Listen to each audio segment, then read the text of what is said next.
The US and Iran have been adversaries for roughly 4 decades, and that contentious relationship has at times sparked acts of extreme aggression, including the assassination of Iran's top general, Qasem Soleimani. The history of relations between the two countries is convoluted, but an examination of key moments can help one better understand why they continue to be at odds in the present day. Number 1. The 1953 coup. The antagonistic dynamic between Tehran and Washington is often attributed to the 1979 Iran hostage crisis, but those events were in many ways catalyzed by a CIA-orchestrated coup in the country decades before. It's impossible to explain the modern relationship and political seesaw that's existed between Iran and the US without looking at the 1953 coup against Iran's democratically elected Prime Minister, Mohammad Mossadegh.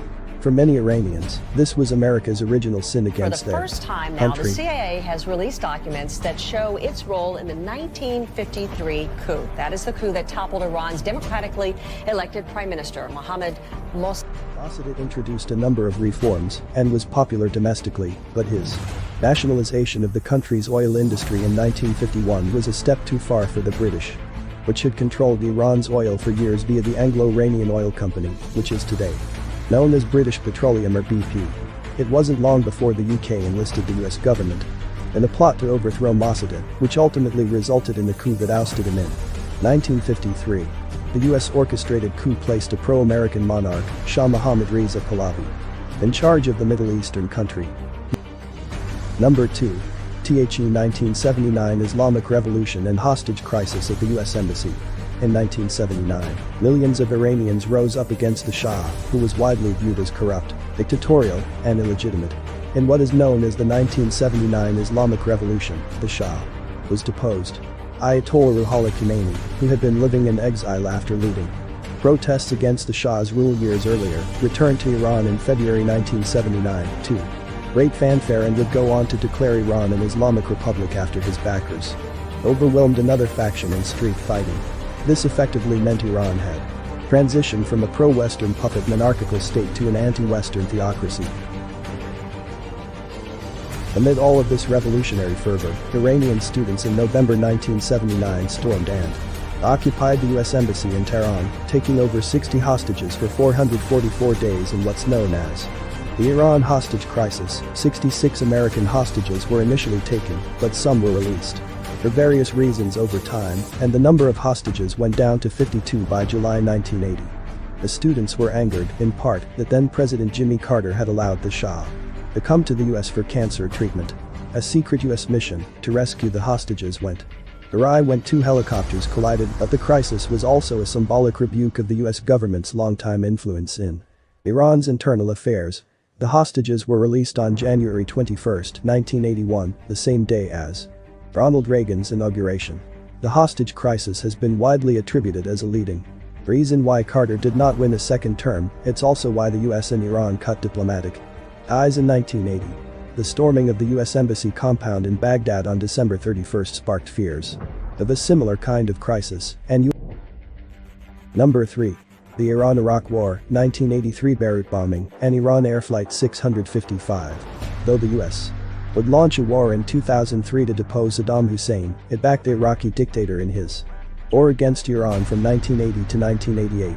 CIA documents declassified in 2013 showed that US intelligence officials helped Hussein gas Iranian troops in the later years of the war by conveying their location to Iraq, even with the knowledge chemical weapons would be used. In 1983, amid the war, a suicide bomber hit a U.S. Marine Corps barracks in Beirut, Lebanon, killing 241 U.S. military personnel. The bombing was blamed on Hezbollah, an Iran-backed Shiite Muslim militant group and political party that continues to have strong influence in Lebanon in the present day, and that the U.S. considers to be a terrorist organization. 5 years later, in 1988, an Iranian passenger airline was shot down by a U.S. warship, the USS Vincennes. All 290 passengers on the plane, Iran Air Flight 655, were killed. This occurred as American and Iranian ships skirmished in the Persian Gulf, and the U.S. government claimed it was an accident. The Iranian government, however, viewed the tragedy as purposeful.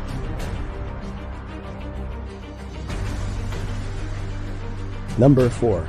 the axis of evil after short-lived signs of a potential warming in relations in the late 1990s, the relationship between the US and Iran took another turn for the worse.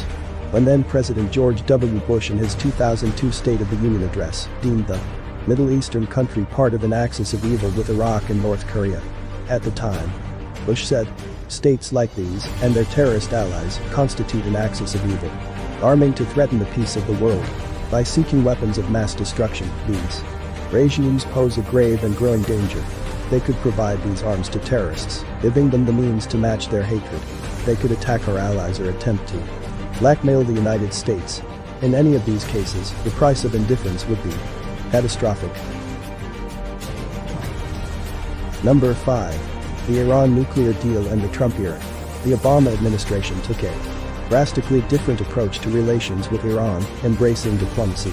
Obama's administration orchestrated the landmark pact known as the Iran nuclear deal, which was finalized in July 2015 and aimed to prevent Iran from obtaining nuclear weapons in exchange for the easing of economic sanctions. Critics of the deal said it didn't go far enough to bar Iran from building nuclear weapons, and that Tehran could not be trusted. Along these lines, Trump withdrew the US from the deal in May 2018 despite having no evidence Iran was violating its terms.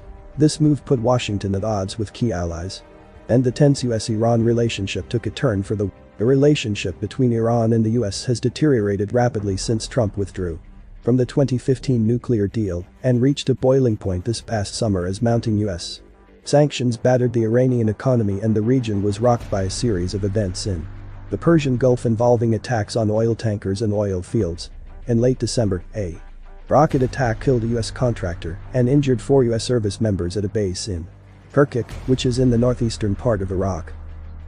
On the morning of January 2, Defense Secretary Mark Esper warned the US might conduct preemptive strikes on Iranian-backed militias.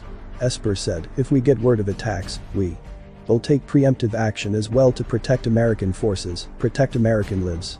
The game has changed.